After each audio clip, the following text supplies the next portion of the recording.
வணக்கம், welcome to Kovai classic industries. நம்ம இப்போ ஸ்டைலேஜை பற்றி ரொம்ப டீட்டெயில்டாக இது வரைக்கும் தமிழில் யாருமே சொல்லாத மாதிரி பேசிக்லேருந்து எண்டு வரைக்கும் எல்லாமே நம்ம சீரியஸ் ஆஃப் எபிசோடில் பார்த்துட்டு வரோம். ஸோ இந்த எபிசோடில் வந்துட்டு இந்த ஸ்டைலேஜ் மிஷினை எப்படி ஆப்ரேட் பண்ணணுங்கிறத டைரெக்டாக நம்ம அண்ணங்கிட்டே கேட்டு அவங்க எப்படி ஆப்ரேட் பண்ணுறாங்க, எப்படி யூஸ் பண்ணுறாங்கன்னு சொல்லிட்டு அவர்கிட்டே நம்ம கேட்டு தெரிஞ்சு போகிறோம். வாங்க வீடியோக்குள்ளே போகலாம்.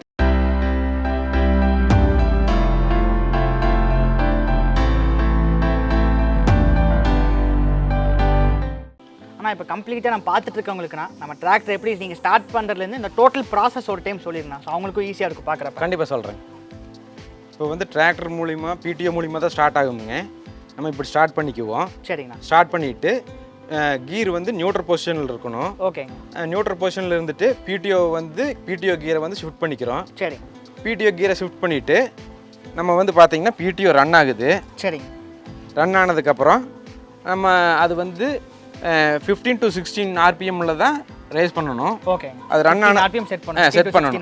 செட் பண்ணணும். சரிங்க. அதுக்கப்புறம் வந்து பார்த்தீங்கன்னா நம்ம ஃபீட் பண்ணுறோம். சரிங்க. ஃபீட் பண்ணணும்னா இதில் ஃபீட் ஆகி ஓகே அது வந்து சாஃப் பண்ணி அந்த ட்ரம்முக்குள்ளே போடும். ஓகே. அது வந்து ஃபில் ஆகும். ஃபில் ஆனதுக்கப்புறம் அந்த ட்ரம்மை வந்து ரொட்டேட் பண்ணுவோம். சரி. ரொட்டேட் பண்ணணும்னா அது வந்து பார்த்தீங்கன்னா கம்ப்ரஸ் பண்ணுது. ஹைட்ராலிக்கில் ப்ரெஸ் பண்ணுது. ஹைட்ராலிக்கில் ப்ரெஸ் பண்ணுது. சரிங்க. ப்ரெஸ் பண்ணதுக்கப்புறம் நம்ம வந்து ஒவ்வொரு ட்ரம்மும் ப்ரெஸ் ஆகும். சரிங்க. ப்ரெஸ் ஆனதுக்கப்புறம் நம்ம இதில் வந்து 4 ட்ரம்மு ப்ரெஸ் ஆயிரும். ப்ரெஸ் ஆனதுக்கப்புறம் வந்து பார்த்தீங்கன்னா நம்ம இது ஓப்பன் பண்ணி மேனுவலாக ஓப்பன் பண்ணி அது வெளியில் எடுத்து டேக் பண்ணிக்கலாம். ஓகே. ஸோ இந்த இடத்துல வந்து நம்ம ஃபீடிங் பண்ணுறப்ப மட்டும்தான் நம்ம மேனுவலாக பண்ணுறோம். மற்ற எல்லாமே மிஷினே பண்ணி உங்களுக்கு பேக்கிங் ஸ்டேஜுக்கு வந்துடுது. எடுத்து கட்டி வச்சா மட்டும் போதும். நம்ம கட்டி வச்சா மட்டும் போதும். ஓகே. ஸோ எங்கேயுமே நம்ம கை படாது. அதுவும் ஆட்களும் பெருசாக தேவையில்லை. ஃபீடிங் மட்டும் பண்ணினா போதும். ஃபுல்லாக உங்களுக்கு இங்கே அப்புறம் பேக் பண்ணி வெளியே எடுத்து வைக்கிறதுக்கு மட்டும் ஆளுங்க இருந்தால் போதும். ஆமாங்க. ஸோ ரொம்ப சிம்பிளிஃபைடாக நம்மளால் பண்ணிட முடியுது. ஒரு நாளைக்கு ஒரு 120 150 பேக் இது மாதிரி ஸ்டைலேஜுங்க பேக் பண்ணுறாங்க. ஆனால் ஒரு டைம் லைவாகவே பண்ணி காமிச்சிடலாமா? பண்ணிக்கலாம். நீங்கள் சொன்னது அப்படியே லைவாக பண்ணி காமிச்சிடலாம். கண்டிப்பாக பண்ணி காமிக்கலாம். வண்டியை ஸ்டார்ட் பண்ணுறோம்.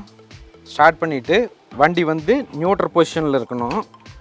நியூட்ரல் பொசிஷனில் இருந்து கிளட்ச் மிதித்து பிடிஓவை ஆன் பண்ணணும். பிடிஓவை ஆன் பண்ணதுக்கப்புறம் பிடிஓ ரன் ஆகும். கிளட்சை ரிலீஸ் பண்ணோம்னா பிடிஓ ரன் ஆகும்.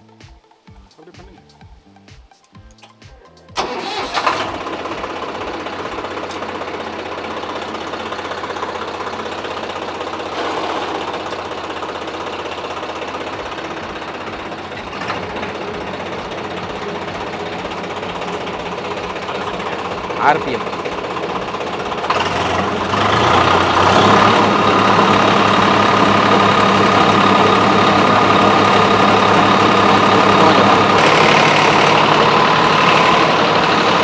ஆனால் ஜென்ரலாக இந்த 5mm 13mm கட்டிங் சைஸ் வந்து எனக்கு தெரிஞ்சு நம்ம JF மிஷின்ஸில் மட்டும்தான் இருக்குது. இப்போ நிறையா டொமஸ்டிக் ட்ரெடிஷனல் மிஷின்ஸ் இருந்தாலும் இந்த கட்டிங் சைஸ் வந்து நம்ம ஃபிக்ஸ் பண்ண முடியாது.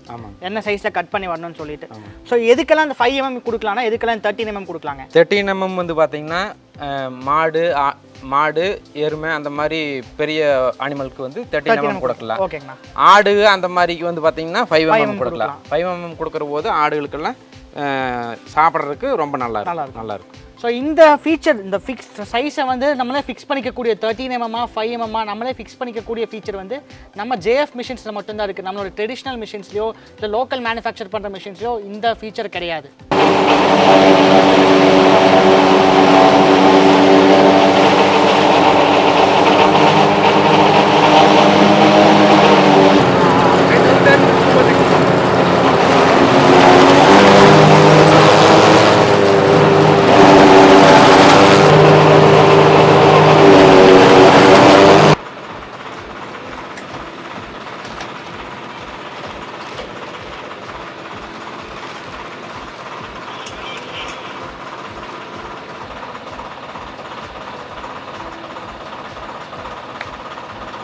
ஆனால் இப்போ இந்த மிஷின் ரெண்டுமே நம்ம கட்டிங் பார்த்தோம். 5mm பார்த்தோம், 13mm பார்த்தோம். ஸோ அந்த டிஃப்ரென்ஸ் அவங்களுக்கு அப்படியே நம்ம காமிச்சிடலாம்னா. சரி. ஸோ இந்த 5mm கட்டிங் சைஸ் வந்து நீங்கள் இந்தியாவில் எந்த ஒரு கம்பெனி வேணால் நீங்கள் செக் பண்ணிக்கலாம். அவங்க சைலேஜ் மிஷின்ஸ் பண்ணுறாங்கன்னு சொன்னால் 5mm கட்டிங் சைஸ் வருமானு கேட்டு பாருங்கள்.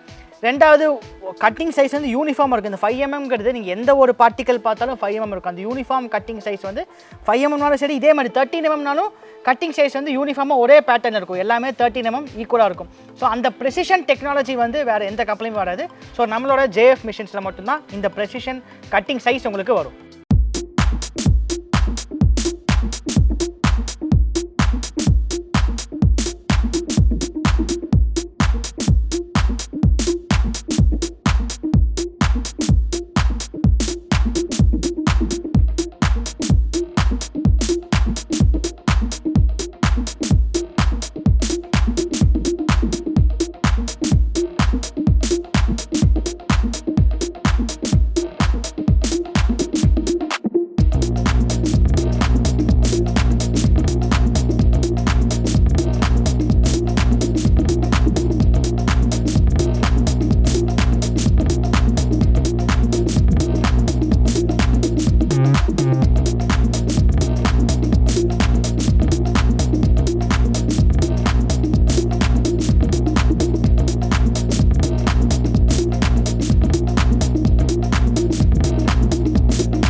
ஆனால் ரொம்ப நன்றிங்கண்ணா, ரொம்ப டீட்டெயிலாக நமக்கு இந்த மிஷின் எப்படி ஒர்க் ஆகுதுன்னு லைவாக காமிச்சதுக்கு. ஸோ நம்ம ப்ராசஸ் பார்த்துருப்பீங்க, அதாவது ரொம்ப சிம்பிளான ப்ராசஸ். நம்ம எடுத்து ஃபீட் பண்ணிங்கன்னா போதும், அதுவே நீட்டாக உங்களுக்கு இது மாதிரி பேக் பண்ணி வந்தது.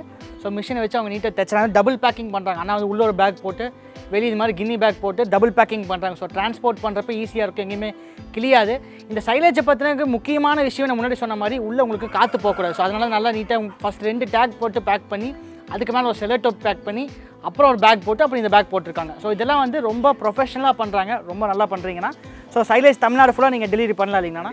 ஸோ யாரும் சைலேஜ் வேணுனாலும் அண்ணன் வாங்கிக்கலாம். அந்த மிஷின்ஸ் பற்றி தெரியும்னா கீழே ஸ்க்ரோல் இருக்க சேல்ஸ் டீம் நம்பருக்கு கான்டாக்ட் பண்ணுங்கள், உங்களுக்கு டெஃபினட்டாக ஹெல்ப் பண்ணுவாங்க. நாங்கள் ஆல்ரெடி நிறையா வீடியோஸ் முன்னாடியே சொன்ன மாதிரி நம்மளோட முக்கியமான நோக்கமே வந்து ஒவ்வொரு விவசாயியும் விவசாயம் சார்ந்த தொழில் முனைவோட மாறினவங்க தான் முக்கியமான நோக்கம்.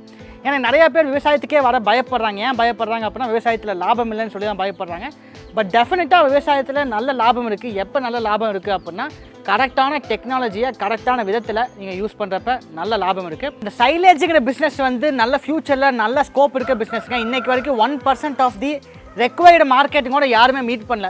ஸோ இனி இந்த 99% ஆப்பர்ச்சுனிட்டி எல்லாத்துக்குமே இருக்குது. ஸோ நீங்கள் நல்ல ஒரு பிஸ்னஸ் ஸ்டார்ட் பண்ணணும், அது விவசாயம் சார்ந்த பிஸ்னஸ் ஸ்டார்ட் பண்ணணும் அப்படின்னு நினச்சிங்கன்னா, அது ரொம்ப குறைவான இன்வெஸ்ட்மெண்ட்டில் ஸ்டார்ட் பண்ணணும் அப்படின்னு நினச்சிங்கன்னா இது டெஃபினட்டாக நல்ல பிஸ்னஸுங்க.